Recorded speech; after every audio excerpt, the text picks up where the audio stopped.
L'Apocalypse de Jésus transmise à Jean le prophète. Dans la première vidéo, nous avons vu comment Jean a élaboré cette prophétie apocalyptique sous la forme d'une circulaire adressée aux 7 églises d'Asie mineure pour reprendre les chrétiens atteints d'apathie et réconforter ceux qui souffraient de persécution sous l'Empire romain.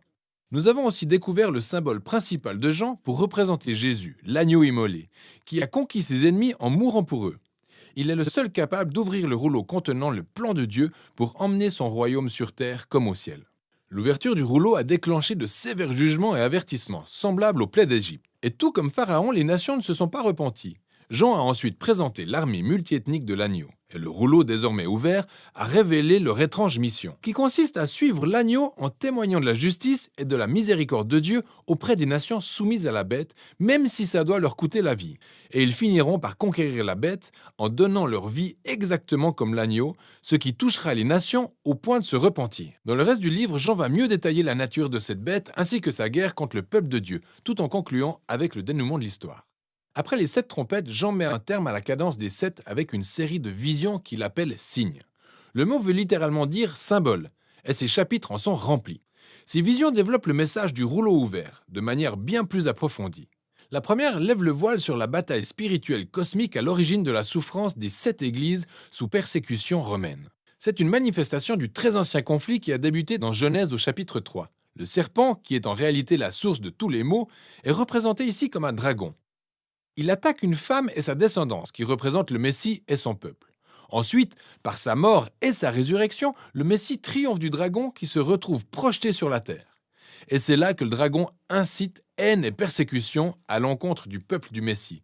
Mais ces derniers finiront par conquérir le dragon en résistant à son influence, même s'ils doivent y laisser la vie. J'en tente de montrer aux églises que ni Rome, ni aucune autre nation ou aucun autre humain ne sont le véritable ennemi. Des forces spirituelles occultes sont à l'œuvre, et les disciples de Jésus ne démontreront la victoire de leur maître qu'en restant fidèles et en aimant leurs ennemis, comme l'a fait l'agneau immolé. La vision suivante de Jean raconte l'histoire du même conflit, mais cette fois à travers le symbolisme terrestre des visions d'animaux faites par Daniel. Jean voit 2 bêtes qui tirent leur puissance du dragon. L'une d'elles représente la puissance militaire nationale qui conquiert par la violence. L'autre bête symbolise le système économique dont la propagande présente cette puissance comme étant d'origine divine. Et ces bêtes exigent des nations une totale allégeance, symbolisée par la pose de la marque de la bête et son nombre 666 sur le front ou sur la main. Alors, ceci est l'illustration même de la perdition dont vous ne découvrirez pas le sens dans la presse. Jean fait clairement référence aux pratiques hébraïques de l'Ancien Testament. Tout d'abord, cette marque est l'anti-schéma. L'inscription sur le front est au même titre que celle sur la main, une référence claire au schéma, une très ancienne prière juive d'allégeance à Dieu et figurant dans le livre de Deutéronome. Cette prière était également écrite sur le front et la main pour marquer chez une personne la consécration de toutes ses pensées et actions au seul vrai Dieu. Et maintenant, voilà que les nations rebelles exigent leur propre allégeance en obligeant chacun à décider qui il voudra suivre. Il y a aussi le nombre de la bête qui fascine les lecteurs depuis des millénaires. Mais ce n'est pas un mystère pour Jean. Il parlait l'hébreu et le grec. Et les lettres hébraïques pouvaient aussi se traduire par des chiffres. Si vous appelez le mot grec Néron, César et le mot bête en hébreu, chacun équivaut à 666. Au fait, Jean ne veut pas dire que Néron était la seule manifestation de cette vision. Néron n'est qu'un exemple récent du très ancien schéma élaboré par Daniel. Schéma selon lequel les nations deviennent des bêtes quand elles érigent leur puissance et leur sécurité économique en un faux dieu et exigent ensuite une totale allégeance. Donc, du temps de Daniel, Babylone était la bête, mais elle a été suivie par la Perse, suivie par la Grèce et maintenant Rome du temps de Jean. Il en va de même pour toutes les nations suivantes qui agissent de la même manière. À l'opposé des nations soumises à la bête et au dragon, se tient un autre roi, l'agneau immolé. Il est avec son armée dont les membres ont donné leur vie pour le suivre. Depuis la Nouvelle Jérusalem, leur chant de victoire résonne dans les nations avec ce que Jean appelle l'évangile éternel. Et ils appellent chacun à se repentir, à adorer Dieu et à quitter Babylone qui s'effondrera car ses jours sont comptés. Jean a alors une vision du jugement dernier. Elle est symbolisée par 2 récoltes. La première est une bonne récolte de céréales alors que le roi Jésus vient rassembler son peuple fidèle autour de lui. La deuxième récolte est une vendange de grappes de vigne qui représente l'intoxication de l'humanité par le mal. Elles sont emmenées au pressoir à vin pour être foulées aux pieds. Le fait est qu'à travers toutes ces visions imagées, Jean présente un choix ferme aux 7 églises. Vont-elles résister à la tentation de Babylone et suivre l'agneau? Ou vont-elles suivre la bête et subir sa défaite? Maintenant que le choix est clair, Jean déroule le cycle final des 7 jugements divins, symbolisé par le déversement des 7 coupes. Grâce au rouleau de l'agneau et aux signes dans les visions, nous savons désormais que plusieurs nations finissent par se repentir. Mais à mesure que les plaies d'Exode sont répétées et déversées des coupes, il y a toujours un nombre important de personnes qui ne se repentent pas. Elles continuent de résister et maudire Dieu, exactement comme Pharaon.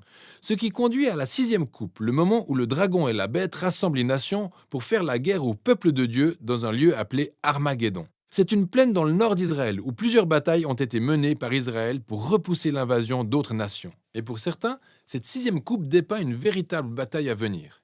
Mais pour d'autres, il s'agit d'une métaphore représentant la justice finale de Dieu sur le mal. Quel que soit le cas de figure, Jean s'est clairement basé sur des images du livre d'Ézéchiel concernant la bataille entre Dieu et Gog. Gog était pour Ézéchiel le symbole du rassemblement des nations rebelles devant faire face à la justice de Dieu. Et c'est ce qui s'annonce avec la 7e coupe. C'est la 4e et dernière description du jour du Seigneur, l'étape où le mal est une fois pour toutes détruit parmi les nations. Maintenant que Jean a entièrement dévoilé le message du rouleau de l'agneau, désormais libéré des sceaux, il revient sur certains aspects pour développer 3 thèmes clés qu'il a relevés plus tôt. La chute de Babylone, la bataille finale pour triompher du mal et l'avènement de la Nouvelle Jérusalem. Et chacun d'eux aborde sous un angle différent la phase finale relative à la venue du royaume de Dieu. Alors commençons par la chute de Babylone. Un ange montre à Jean une femme magnifique vêtue comme une reine, mais elle est ivre du sang des martyrs et de celui de tous les innocents. Selon les signes dans la vision, elle chevauche la bête dragon qui est le symbole des nations rebelles, et elle s'appelle Babylone la prostituée.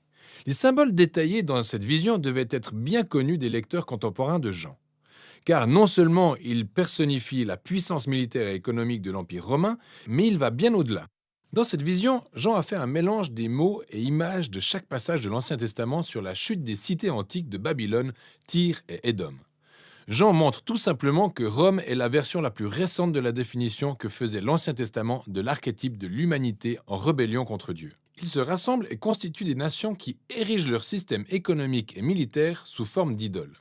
Et cet état de fait ne se limite pas au passé ou à l'avenir.